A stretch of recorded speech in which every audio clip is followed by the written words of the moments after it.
एक बादशाह अपने साथियों के साथ शिकार करने निकला, लेकिन शिकार के दौरान एक जानवर का पीछा करते हुए वह अपने साथियों से बिछड़ गया।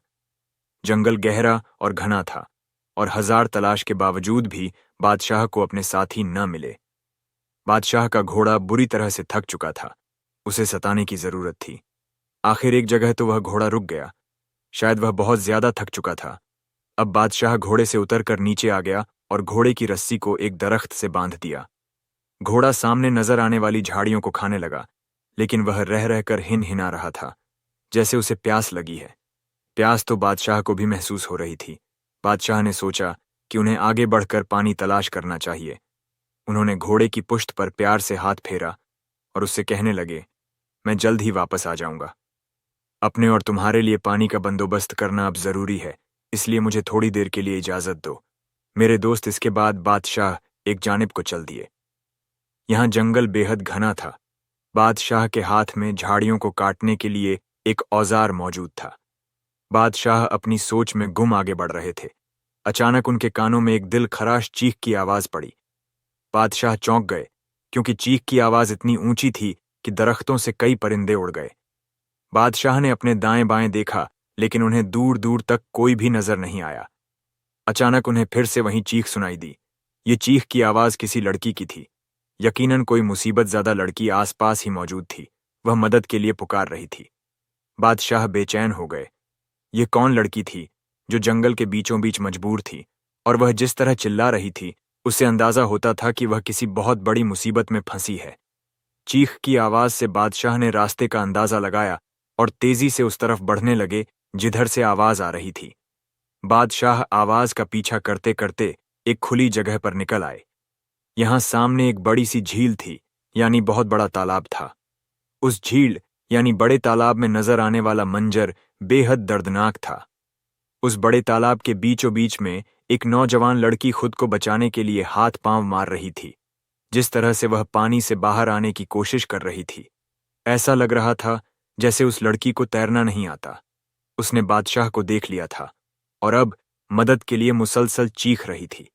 बादशाह जल्दी से उसकी मदद के लिए आगे बढ़े, लेकिन बड़े तालाब के बाहर जो मिट्टी थी वह दलदल वाली मिट्टी थी। बादशाह जहां पांव रखते उनका पांव अंदर घुसता चला जाता।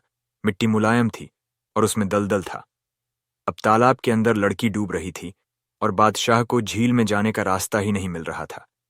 अचानक बादशाह की नजर झील के दूसरे किनारे पर पड़ी। वहां फलदार दरख्तों के झुंड थे। बादशाह को ख्याल आया, अगर वह जमीन दलदल होती तो वहां फलदार दरख्त न होते। बादशाह तेजी से तालाब के दूसरे किनारे की तरफ दौड़ने लगे। वहां पहुंचकर जब उन्होंने देखा तो वाकई उनका ख्याल दुरुस्त था। यहां जमीन दलदली नहीं थी। बादशाह ने ध्यान से देखा तो उस जमीन पर किसी के पैरों के निशान थे और कश्ती के निशान थे, जैसे कोई कश्ती तालाब के अंदर ले गया है। लेकिन बादशाह के पास यह सब जानने का वक्त नहीं था। उन्होंने इसको नजरअंदाज किया और तेजी से पानी के अंदर कूद गए। तालाब बहुत गहरा था। वह तालाब क्या बल्कि एक बहुत बड़ी झील थी, लेकिन बादशाह तैराकी के माहिर थे। इसीलिए तेजी से हाथ पैर चलाते हुए बादशाह उस लड़की तक जा पहुंचे थे। बादशाह जैसे ही उस तक पहुंचे, लड़की की आंखें बंद हो गईं। सांस की तंगी की वजह से वह बेहोश हो चुकी थी। बादशाह ने उस लड़की को अपनी कमर पर लादा और तैरते हुए पानी से बाहर निकल आए। उस लड़की का वजन बादशाह को अपनी कमर पर बहुत ज्यादा महसूस हो रहा था। उन्हें हैरत भी हो रही थी कि लड़की उम्र में कम है और इतनी मोटी भी नहीं है, फिर भी इसका वजन इतना ज्यादा क्यों है। बादशाह ने पानी से बाहर निकलकर उस लड़की को कमर से उतार कर जमीन पर लेटाया। बादशाह की नजर उसके पेट पर पड़ी तो वह वजह जान गया, क्योंकि लड़की हामिला थी, यानी प्रेग्नेंट थी, और वह प्रेग्नेंट लड़की बीच तालाब में डूब रही थी। पानी में ज्यादा देर डूबे रहने की वजह से लड़की के फेफड़ों में पानी भर गया था, जिसकी वजह से वह बेहोश हो गई थी। बादशाह ने उसे जगाने की कोशिश की, लेकिन उन्हें नाकामी हुई। अब दोहरी मुसीबत थी। खुद बादशाह तो जंगल में भटक गए थे और अब यह प्रेग्नेंट लड़की उनको मिल गई थी। बादशाह ने महल पहुंचते ही शाही हकीम के साथ साथ उनकी बीवी को भी बुलावा भेजा, क्योंकि हकीम साहब की बीवी दाई थी। शाही हकीम और उसकी बीवी जल्द ही महल पहुंचे। हकीम ने लड़की को देखते ही बादशाह से कहा, बादशाह सलामत, इस लड़की के फेफड़ों में पानी है जिसे निकालना पड़ेगा, और इसके लिए मेरी बीवी मौजूद है। बादशाह का इशारा पाकर हकीम की बीवी ने आगे बढ़कर लड़की का मुआयना किया। उसका लिबास सारा गीला था। मलका भी वहीं मौजूद थी। उन्होंने जल्दी से एक बड़ी सी चादर उस लड़की के ऊपर डाल दी। दाई ने आगे बढ़कर लड़की के सीने पर दबाव डाल डालकर उसके पेट और फेफड़ों में भरा हुआ पानी निकाल दिया। जूं ही यह पानी बाहर निकला, लड़की जोर से खांसने लगी। खांसी के दौरान ही उसे होश आ गया था, लेकिन उसकी हालत बहुत खराब थी, मगर उसकी जान को अब कोई भी खतरा नहीं था। बादशाह ने मुनासिब यही समझा कि इस लड़की को आज की रात आराम करने दिया जाए और जो भी पूछताछ करनी है वह सुबह ही की जाए। अगली सुबह बड़ी ही रोशन और चमकीली थी। बादशाह सुबह सवेरे ही बेदार हो चुके थे। उन्होंने नमाज ए फज्र अदा की। बादशाह को एक कनीज ने आकर इत्तला दी कि लड़की नींद से जाग चुकी है और वह बादशाह से मिलना चाहती है। बादशाह चौंक से गए थे कि लड़की ने खुद मिलने का पैगाम भेजा था। यकीनन उसके पास बताने के लिए कोई खास बात थी। तेज तेज कदमों से चलते हुए बादशाह उस लड़की के कमरे की जानिब चल दिए थे। कमरे में दाखिल होते साथ ही बादशाह ने देखा कि लड़की ने एक बड़ी चादर से खुद को अच्छे तरीके से ढांप रखा है। वह अच्छे घराने की लड़की महसूस होती थी। बादशाह आगे बढ़े और उन्होंने लड़की से उसकी खैरियत पूछी। ये सब पूछने के बाद बादशाह कहने लगे, मुझे बताओ कि कल तुम वहां झील में कैसे पहुंची थी। मैं तुम्हारी पूरी कहानी जानना चाहता हूं।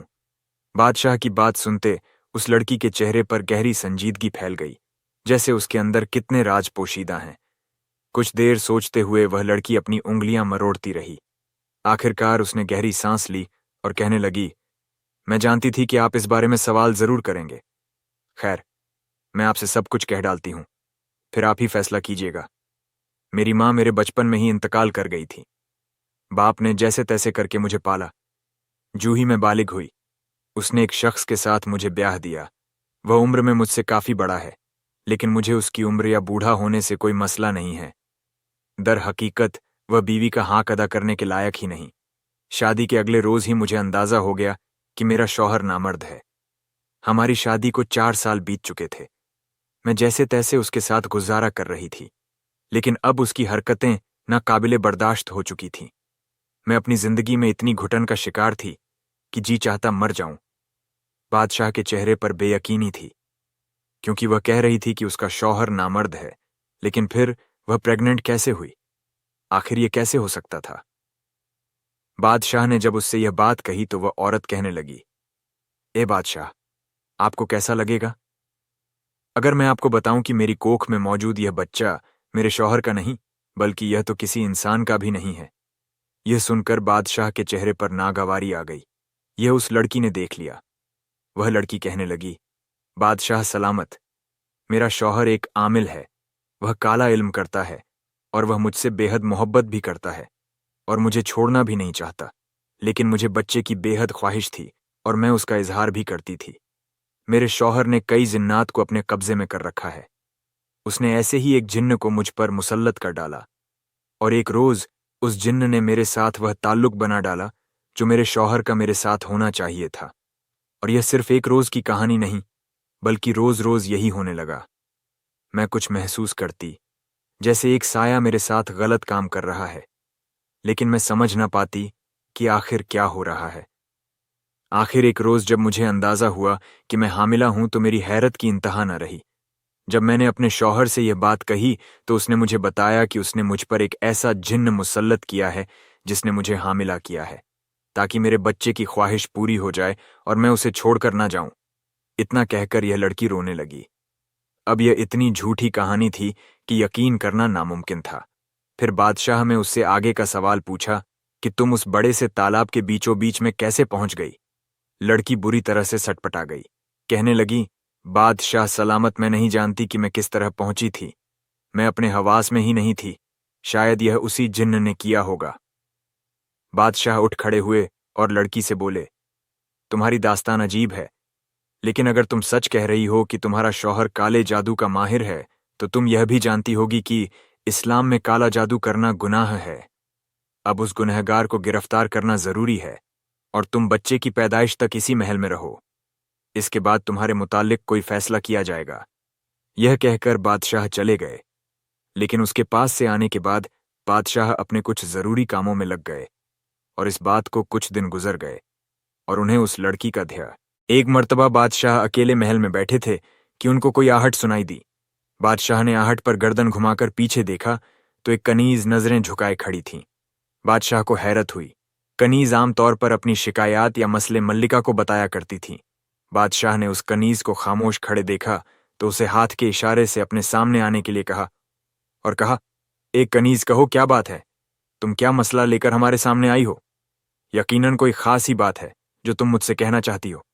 उस कनीज ने सर उठाकर बादशाह को देखा और कहने लगी, ऐ बादशाह, मैं सख्त उलझन का शिकार हूं। मुझे समझ नहीं आ रहा कि जो बात मैं आपको बताना चाहती हूं, क्या मैं आपसे उसका जिक्र करूं या नहीं। बादशाह ने उसे हौसला दिया तो वह कनीज कहने लगी, बादशाह सलामत, पिछले कुछ रोज आप बहुत ज्यादा मसरूफ रहे हैं। यही वजह थी कि आपको महल के अंदर होने वाली चीजों का अंदाजा नहीं। आप एक हामिला लड़की को महल के अंदर लेकर आए थे और उसे महल में रिहाइश इख्तियार करने का कहा था जब तक उसका बच्चा नहीं हो जाता।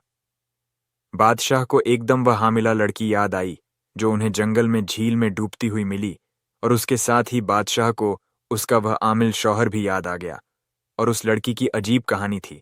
कनीज कहने लगी, वह लड़की जिस कमरे में रह रही है, तो मेरे जिम्मे यह काम है कि मैं रात के वक्त उसके कमरे की निगरानी करूं। यह लड़की जल्द ही रात का खाना खाकर सोने के लिए अपनी ख्वाबगाह में चली जाती थी, लेकिन रात के दूसरे पहर के करीब अचानक से उस लड़की के कमरे से अजीब चीख की आवाजें आती हैं, जैसे कोई उस लड़की पर हमला कर रहा हो। जब एक आध बार यह आवाज आई तो मैंने इसको अपना वहम समझा, लेकिन जब 2-3 दिन तक यही आवाज आती रही तो एक रात अचानक मैं दरवाजा खोलकर उसके कमरे के अंदर चली गई। मेरा अंदर दाखिल होना इस कदर अचानक था कि अंदर जो कुछ हो रहा था वह सब मेरे सामने आ गया। वहां मैंने जो कुछ देखा, मुझे अपनी आंखों पर यकीन नहीं आया। उस लड़की की ख्वाबगाह में एक शख्स था। उसका रंग तबे की तरह काला और कद भी काफी लंबा था। जैसे ही मैं दरवाजा खोलकर अंदर गई, वह शख्स कमरे की खिड़की से कूद गया। मैं गौर से उसका चेहरा तो नहीं देख पाई, लेकिन वह बेहद अजीब था। लड़की ने जब मुझे देखा तो खौफ के मारे उसकी घिघी बंध गई। मैंने उसे तसल्ली दी और कहने लगी, अगर उसे किसी से कोई खौफ है तो वह मुझे बता सकती है। लेकिन मुझे हैरत तो उस वक्त हुई जब वह लड़की मेरा शुक्रिया अदा करने के बजाय गुस्सा होने लगी और उसने मुझे झूठा करार देना शुरू कर दिया। जब मैंने उससे कहा कि यह शख्स कौन था जो कमरे में तुम्हें परेशान कर रहा था और यहां क्यों आया था, तो उसने मुझे पागल कहा और कहने लगी, कमरे में तो कोई भी नहीं था। मैं ख्वाब देखते हुए डर गई थी, इसलिए चीख पुकार कर रही थी। तुम मुझ पर इल्जाम लगा रही हो कि कमरे में कोई मर्द था। मैं तो उसकी बात सुनकर हक्का बक्का रह गई। कनीज की बात से बादशाह हैरान रह गए। उनको याद आया कि उस लड़की ने कहा था कि उसके शौहर ने एक जिन्न उस पर मुसल्लत कर रखा था जो उसके साथ गलत काम करता था, जिसकी वजह से वह हामिला थी। बात सुलझने के बजाय और उलझ गई थी। इसके बाद बादशाह ने उस कनीज को कुछ बातें बताईं और जाने के लिए कह दिया। कनीज बादशाह को सलाम करके वापस पलट गई तो बादशाह दबे कदमों के साथ महल से बाहर निकल आए और भेष बदल लिया। उनकी अगली मंजिल उस हामिला लड़की का शौहर था जिसके काले जादू के चर्चे वह बयान करती थी। मगर परेशानी यह थी कि बादशाह नहीं जानते थे कि उनको उसका शौहर कहाँ मिलेगा, और वह लड़की के इल्म में लाए बगैर उसके शौहर से मुलाकात करना चाहते थे। इसीलिए उन्होंने एक दूसरा तरीका सोचा। कुछ ही देर बाद बादशाह एक ऐसे मकान के सामने खड़े थे जो टूटा फूटा और वीरान था। बज़ाहिर ऐसा लगता था कि इसमें कोई इंसान नहीं रहता, लेकिन जब सुल्तान ने 3 दफा अलग तरीके से दरवाजा बजाया तो एक दुबला पतला शख्स दरवाजा खोलकर बाहर निकला। बादशाह नकाब में थे, मगर वह बादशाह को पहचान गया। ऐसा लगता था कि वह बादशाह का पुराना वाकिफकार है। बादशाह ने उसे हामिला लड़की के शौहर का नाम बताया और उसकी रिहाइश का पता करने के लिए कहा। बादशाह का यह जासूस शहर के चप्पे चप्पे से वाकिफ था। सब बात समझाने के बाद बादशाह वापस आ गए और सिर्फ एक दिन बाद ही वह शख्स बादशाह के लिए खुशखबरी लाया कि उसे जिसका घर ढूंढने के लिए कहा गया था उसने वह ढूंढ लिया है। यह सुनकर बादशाह बेहद खुश हुए। उन्होंने उसे कुछ दीनार बतौर इनाम दिए और उसके मकान से निकल पड़े। वह जल्द से जल्द इस किस्से का खात्मा तमाम करना चाहते थे। आखिरकार जब बादशाह हामिला लड़की के शौहर के घर पहुंचे तो उसका दरवाजा खुला था। जूं ही बादशाह मकान के अंदर पहुंचे तो वह शख्स वहां बैठा था। जब उसने बादशाह को खड़े देखा तो मुंह मुस्कुरा दिया और कहने लगा, ए अजनबी शख्स, मैं आपको नहीं जानता, लेकिन अगर आप मेरे घर में आए हैं तो यकीनन कोई ज़रूरत आपको यहाँ खींच कर लाई है। क्या आपको खाना या पानी में से कोई चीज़ चाहिए? अगर हाँ तो मुझे बिला तकल्लुफ़ बताइए और इसे अपना ही घर समझे। मैं आपकी हर ज़रूरत पूरी करूँगा। उसने इतने प्यार से बादशाह से बात की कि बादशाह को पछतावा होने लगा कि वह इस शख्स के घर में बगैर इजाज़त क्यों दाखिल हुए। बादशाह ने उसे बताया कि वह खाने या पानी के लिए नहीं आए, बल्कि किसी और वजह से उनके घर में दाखिल हुए हैं। उस शख्स के चेहरे पर इसरार फैल गया था और वह सवालिया नज़रों से बादशाह की जानिब देखने लगा। उसने बादशाह को एक जगह की जानिब इशारा किया और बैठने के लिए कहा।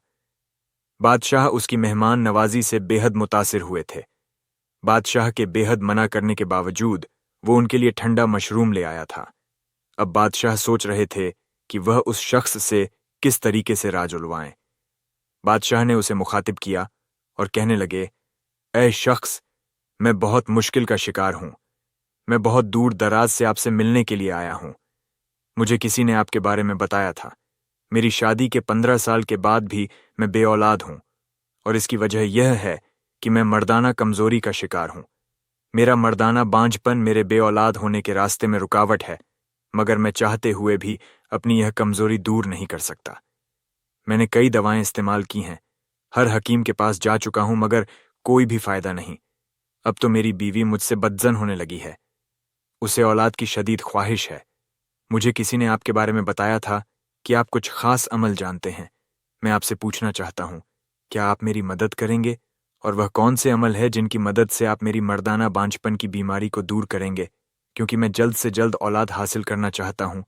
इसके लिए आपको जो रकम चाहिए होगी वह मैं दे दूंगा। बादशाह की बात सुनते उस शख्स के चेहरे पर हैरानी ही हैरानी फैल गई। वह कुछ देर तक सिर झुकाकर बैठा रहा। फिर जब बोला तो उसकी आवाज में जैसे सदियों का गम छलक रहा था। उसने बादशाह से कहा, मेरे भाई, मैं नहीं जानता कि तुम्हें किसने मेरे मुताल्लिक ऐसी बात कही है। यकीनन जिसने भी यह बात कही वह मेरा मजाक उड़ाना चाहता था, क्योंकि ना तो मेरे पास कोई इल्म है और ना ही कोई ताकत है। अगर होती तो मैं खुद आज साहिब औलाद होता। मैं भी तुम्हारे जैसे ही मर्ज का शिकार हूं। मैं औलाद पैदा नहीं कर सकता और ना ही अपनी बीवी का हक अदा कर सकता हूं। मेरे अंदर भी यही कमजोरी है जिसकी वजह से मेरी बीवी मुझे छोड़कर चली गई है और अब मैं तन्हा जिंदगी गुजार रहा हूं। मैं उससे बेहद मोहब्बत करता था, लेकिन वो मुझे छोड़कर चली गई क्योंकि मैं उसे औलाद नहीं दे सकता था। बादशाह बुरी तरह चौंके। आदमी झूठ नहीं बोल रहा था, इतना तो उसके लहजे से साफ जाहिर था। तो फिर क्या उस लड़की ने बादशाह को जो कुछ बताया था वह सब झूठ था? अगर यह शख्स किसी किस्म के काले इल्म को नहीं जानता था तो उस लड़की की कोख में पलने वाला बच्चा किसका था? और वह जिन्न वाली कहानी जो लड़की ने बादशाह को सुनाई थी वह किस मकसद के तहत सुनाई थी? बादशाह को याद आया, वह लड़की बादशाह को झील में डूबती हुई मिली थी। आखिर उसे वहां मरने के लिए किसने छोड़ा था? कहानी मुकम्मल तौर पर अब उलझ चुकी थी, मगर एक बात साफ जाहिर थी कि लड़की का शौहर जिन्नात के सिर्फ नाम से ही वाकिफ था। बादशाह को बेहद शर्मिंदगी हुई। उन्होंने लड़की के शौहर से माफी मांगी कि उन्होंने उसे गलत बात करके शर्मिंदा किया है। वह बेचारा खामोश बैठा रहा। बादशाह ने उससे इजाजत चाही और उसके मकान से निकलने लगे, मगर निकलने से पहले बादशाह को उसके मकान में एक ऐसी चीज नजर आई जिसने बादशाह को हैरान कर दिया। उस चीज को देखने के बाद बादशाह की आधी परेशानी दूर हो गई थी। वह चुपचाप मकान से बाहर निकल आए। उनका रुख अब महल की जानिब था, जहां मौजूद हामिला लड़की नहीं जानती थी कि बादशाह का सच जान गए हैं और अब अगला सच बताने की बारी उसकी थी। लड़की के शौहर से मिलकर बादशाह सीधा अपने महल में वापस आ गए। बादशाह इस कदर खामोशी से महल में वापस आए थे कि कोई उनकी वापसी के बारे में नहीं जानता था। ना ही बादशाह ने किसी को इत्तला दी थी। वह खामोशी से अपनी ख्वाबगाह में बैठे रात होने का इंतजार कर रहे थे। आखिरकार रात की तारीकी फैल गई। गलियां खामोश होने लगीं और महल की दीवारें भी तारीक हो गईं। महल के खिदमतगारों ने मशाल रोशन कर दी।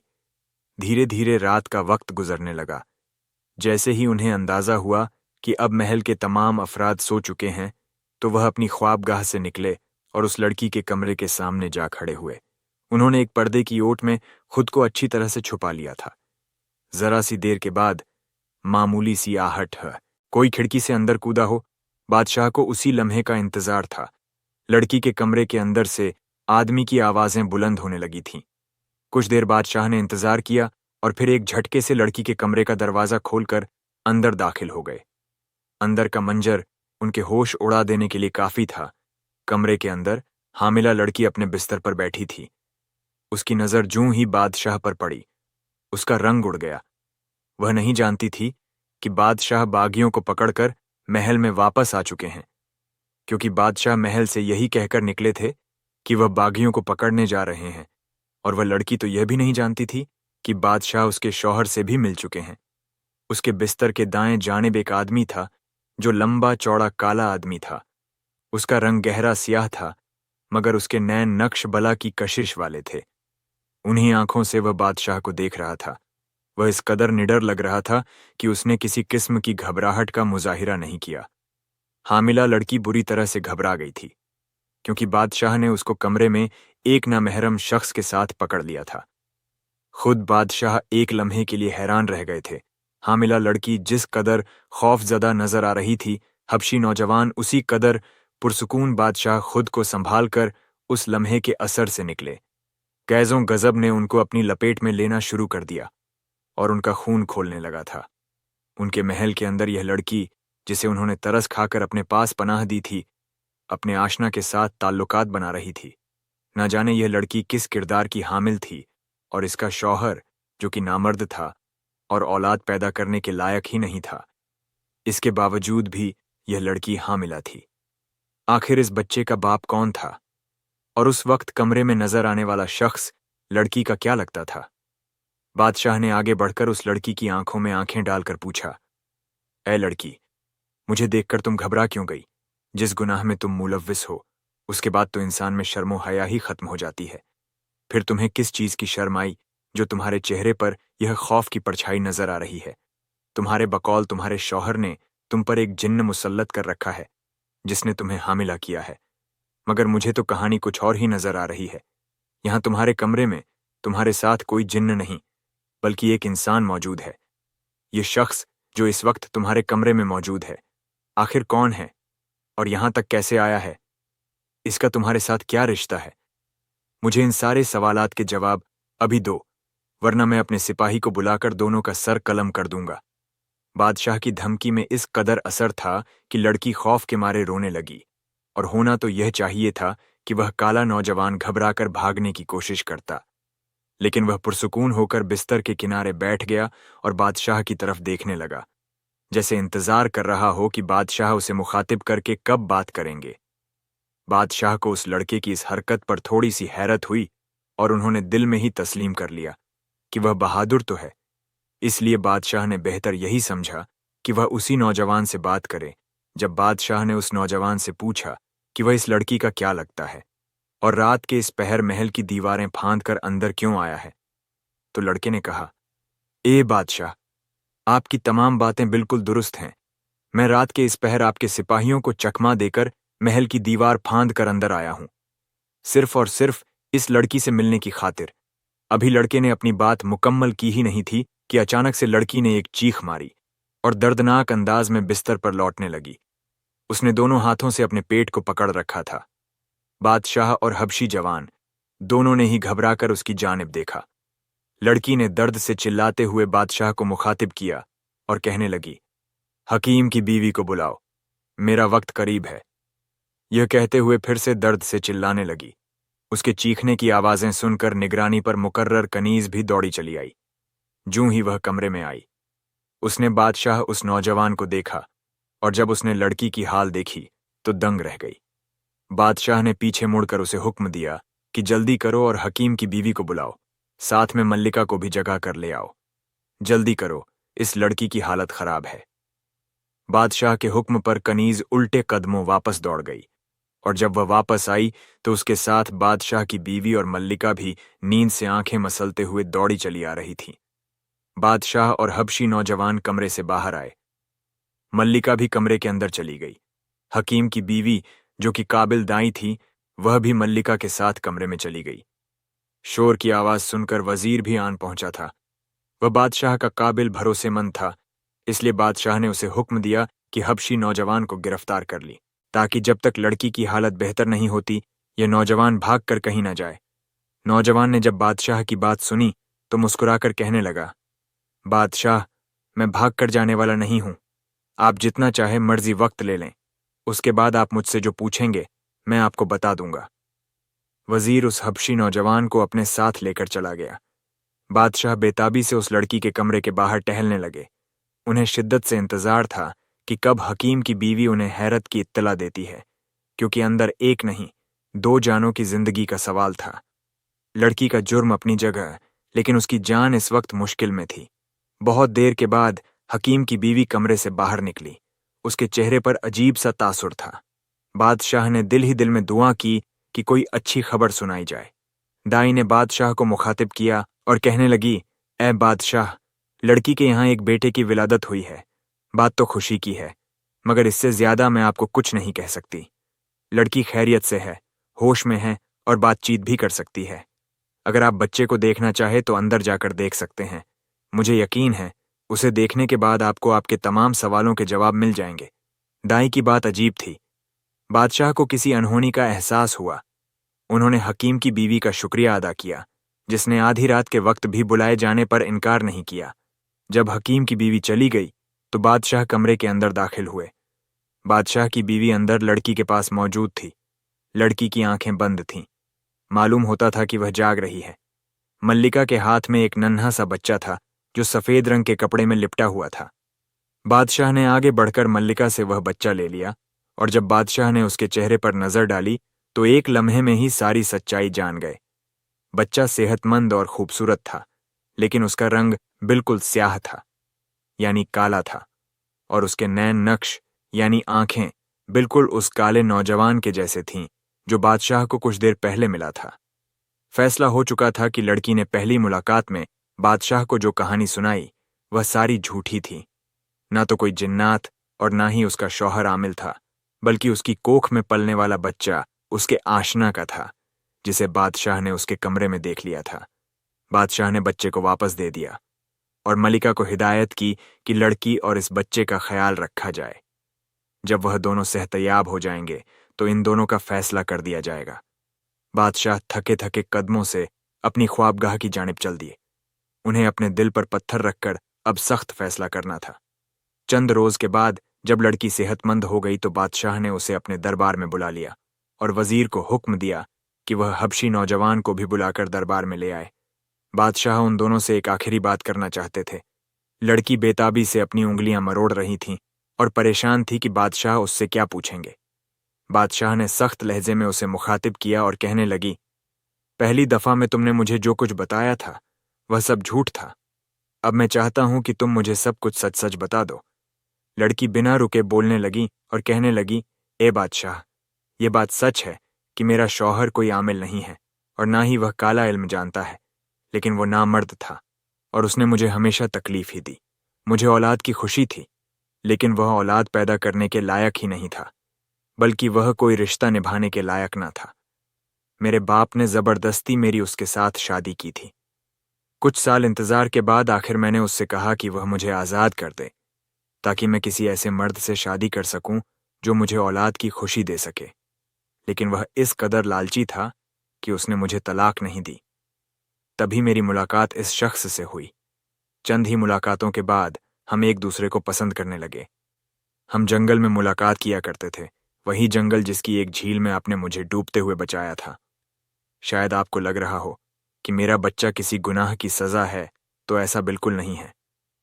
मैंने उस शख्स से निकाह किया है क्योंकि मेरे शौहर ने एक रोज मेरी बातों से तंग आकर मुझे तलाक दे दी थी, लेकिन बाद में वह मुकर गया था और कहने लगा कि गुस्से में दी हुई तलाक नहीं होती है। लेकिन तलाक तो हो चुकी थी। वह जबरदस्ती मुझे अपने पास रखना चाहता था और उसने ऐसा ही किया। उसने मुझे एक कमरे में कैद कर दिया। आखिर एक रोज मौका पाकर मैं वहां से फरार हो गई और अपने इसी आशना के पास जा पहुंची। उसने मुझे पनाह दी। मेरी इद्दत मुकम्मल होते ही हमने निकाह कर लिया, मगर मेरे शौहर ने मुझे ढूंढ लिया। अब वह आए, रोज हमारा पीछा करने लगा था। मैं उम्मीद से थी हम जिस जगह पर रिहाइश करते वह वहां पर पहुंच जाता था। उसने मेरा जहनी सुकून बर्बाद कर दिया था। उस रोज जब आपने मुझे झील में डूबने से भी मेरा शौहर और मैं जंगल में शिकार के गर्द से गए थे। मेरा यह वाला शौहर शिकार की तलाश में आगे निकल गया था, तो मैं दरख्तों की छाव में बैठ गई। अचानक मेरा पहले वाला शौहर झील से निकलकर सामने आ गया। वो झील में अपनी कश्ती पर मछलियां पकड़ रहा था। उसने फिर से मुझे वही बातें दोहराने शुरू कर दी कि मैं उसके साथ वापस चली जाऊं, क्योंकि हमारी अभी तलाक नहीं हुई है। मैंने उसे समझाया कि मैं अपने दूसरे शौहर के बच्चे की मां बनने वाली हूं और मैं उसके साथ बहुत खुश हूं। आप मेरा पीछा छोड़ दें। इतना सुनना था कि वह भड़क उठा। उसने मेरे सर पर डंडा मारा, जिससे मैं बेहोश हो गई। अब वह घबरा गया। उसने मुझे अपनी कश्ती में डाला और झील के बीचों बीच लाकर पानी में फेंक दिया। वह जानता था कि मेरी हालत ऐसी नहीं है कि मैं तैर सकूं, और ना ही मुझे तैरना आता था। वह कश्ती के साथ झील से बाहर निकल गया और फिर अपनी कश्ती घसीटता हुआ जंगल में चला गया। मैं झील में डूब ही जाती अगर उस रोज मुझे आप न बचाते। मैं चाहती थी कि अपने पहले वाले शौहर को सजा दूं, इसलिए मैंने वह कहानी गढ़ी। क्योंकि अगर आपको यकीन हो जाता कि वह काला इल्म करता है और उसने मुझ पर एक जिन्नात मुसल्लत कर रखा है, तो आप यकीनन उसे बदतर सजा देते। लड़की यह सब कहकर खामोश हो गई। बादशाह को अंदाजा था कि वह दुरुस्त कह रही है। उन्हें एकदम याद आया, उस लड़की के पहले वाले शौहर के घर में उन्होंने बाहर निकलते हुए एक चीज देखी थी। वो एक टूटी हुई कश्ती थी जिसके पुर्जे पड़े थे। कश्ती छोटे साइज की थी। यकीनन वह उसमें मछलियां पकड़ा करता था। लड़की खामोश हो गई। लड़की जब खामोश हो गई तो काला नौजवान बोलने लगा। उसने बादशाह से कहा, उस रोज जब मैं शिकार करके वापस आया, मैंने देखा कि आप लोग घोड़ों पर सवार होकर जंगल से निकल रहे हैं और मेरी बीवी भी आपके साथ थी। न जाने आप मेरे साथ क्या सलूक करते। शायद आप भी यकीन न करते कि हम दोनों ने निकाह किया है। मैं खामोशी से आप लोगों को जाता हुआ देखता रहा, लेकिन मैंने महल में आकर अपनी बीवी से मुलाकात करना शुरू कर दिया। मैं रोज रोज भाग दौड़कर वैसे भी तंग था। मैं चाहता था कि जब तक बच्चा पैदा नहीं हो जाता, मेरी बीवी महल में रहे, क्योंकि यहां वह महफूज थी। और हां, उसका पहले वाला शौहर एक अजीब इंसान है जो अपने जाहिरी हुलिये से लोगों को धोखा देता है, मगर अंदर से वह बेहद जालिम फितरत का है। मैं नहीं चाहता कि वह उसे कोई नुकसान पहुंचाए। दोनों अपनी अपनी बात कहकर खामोश हो गए। वह दोनों मुजरिम न होते हुए भी मुजरिम थे, और मुआशरा किसी तौर भी यह कबूल करने को तैयार न था कि एक लड़की ने सिर्फ इसलिए अपने शौहर को छोड़ दिया था क्योंकि वह औलाद की खुशी चाहती थी और उसका शौहर नामर्द था। बादशाह सारी हकीकत जान चुके थे, इसलिए उन्होंने लड़की के पहले वाले शौहर को महल में बुला लिया। जब उसे बादशाह ने कोड़ों की धमकी दी तो उसने सच उगल दिया कि उसने अपनी बीवी को तलाक दे दी थी, लेकिन उसे जबरदस्ती कैद में रखा था ताकि वह किसी और से शादी न कर ले। उसकी यह बात सुनते ही बादशाह को सख्त गुस्सा आया। बादशाह ने उस लड़की और हबशी नौजवान को आज़ादी की जिंदगी बसर करने की हिदायत की और लड़की के पहले वाले शौहर को सख्त हिदायत दी कि वह आइंदा इनको परेशान न करें। लड़की शर्मिंदा थी कि उसने बादशाह से पहले पहल झूठ क्यों बोला, मगर बादशाह ने उसे माफ कर दिया था। दोनों बेहद खुश थे और बादशाह के शुक्रगुजार भी, जिसने दुरुस्त फैसला करके उन दोनों पर एहसान किया था। दोस्तों, आज की इस वीडियो में इतना ही। अगर यह वीडियो अच्छी लगी हो तो लाइक करना ना भूले।